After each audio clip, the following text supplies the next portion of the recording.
name is Anna, and this is my story. It all started when I made a terrible decision. I stole money. I had no choice.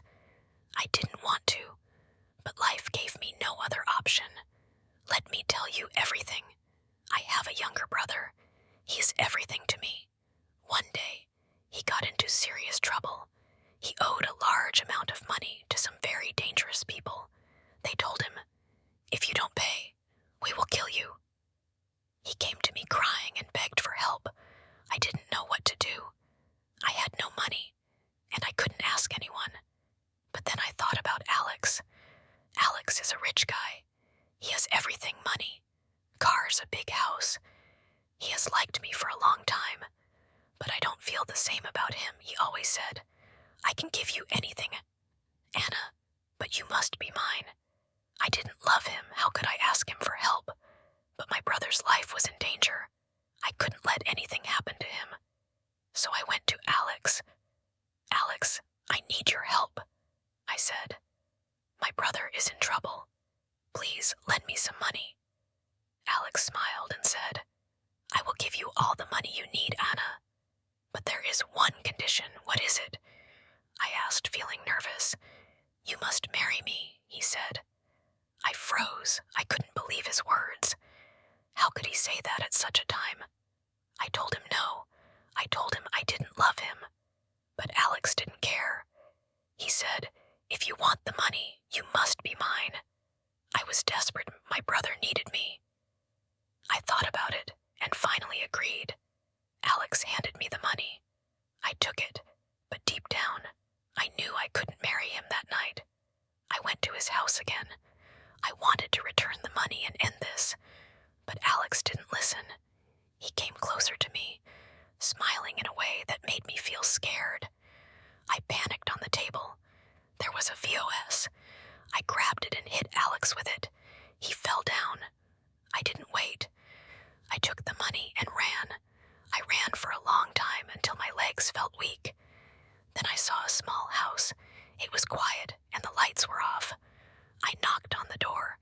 A young man opened it. His name was Jack. He looked surprised to see me. "Please," I said, "help me. I have nowhere to go." Jack looked at me for a moment. He nodded and said, "Come in." I stayed at Jack's house for 3 days. During that time, the police came looking for me. Alex must have called them. They searched everywhere but didn't find me. Jack helped me hide. He was so kind to me.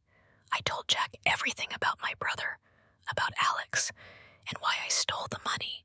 Jack listened without judgment. He didn't get angry. He just said, "You did what you had to do for your music family." Jack was different from Alex. He was calm, kind, and understanding. He made me feel safe after 3 days. It was time for me to leave.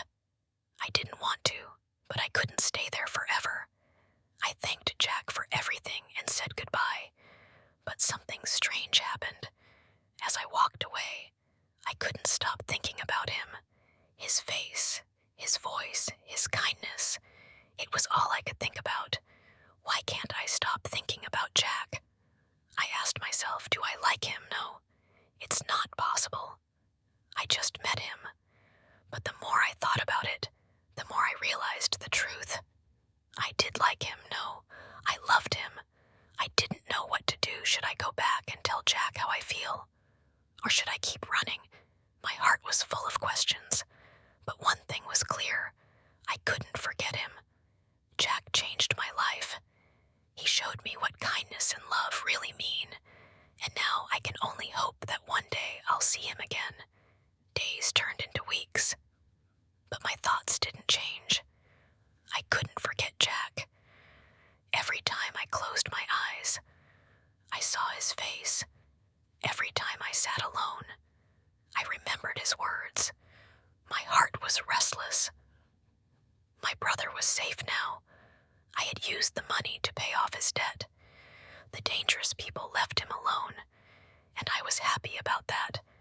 But deep inside, I felt empty. Something was missing. One day, I made a decision.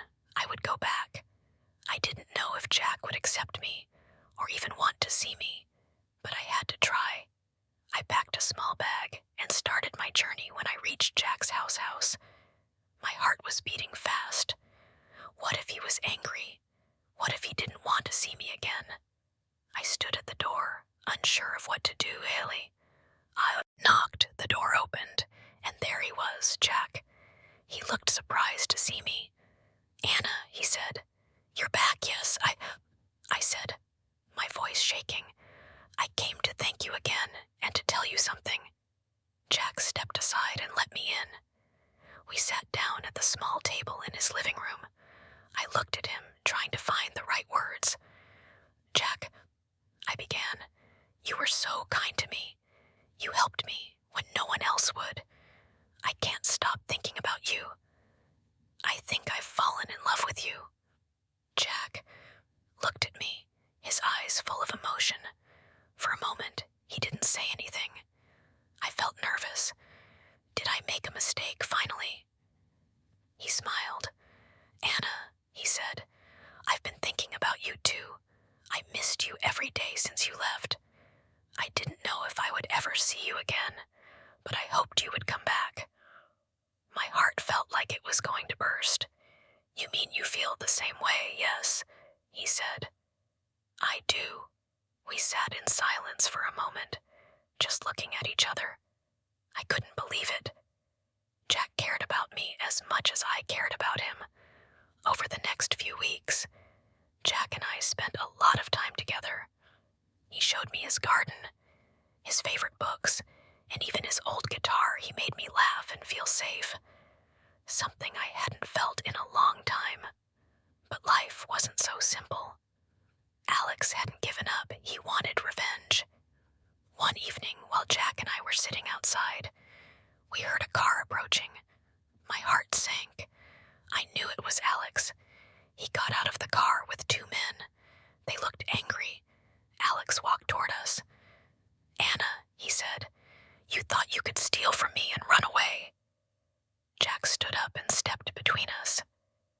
Leave her alone, he said firmly. Alex laughed. And who are you, her protector? Stay out of this. I won't let you hurt her, Jack said. The tension was thick. Alex's men started to move closer, but Jack didn't back down. He looked strong and calm, but I could see he was ready to fight if he had to. I'll call the police, Jack said. Do you really want more trouble, Alex? Alex hesitated. He didn't want the police involved. Finally, he sneered and said, This isn't over, Anna. You owe me. Then he turned and left. After that night, Jack and I decided to leave the town. It wasn't safe anymore. We packed our things and moved to a small, quiet village far away. Life in the village was peaceful. Jack found a job as a teacher, and I started working at a small shop. We were happy. We didn't have much, but we had each other. And that was enough. One evening, as we sat by the fire, Jack looked at me and said, Anna, I want to spend the rest of my life with you. Will you marry me? Tears filled my eyes. Yes, I said. Yes, I will. Our wedding was simple but beautiful. We didn't need a big celebration. All we needed was love. Looking back, I realize how much I've changed.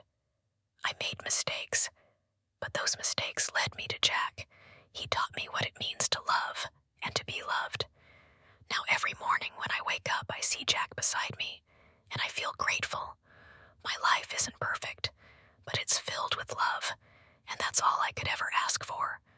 And so this is my story, the story of how I found love, hope, and a second chance. If you enjoy the story, please like, subscribe, and share.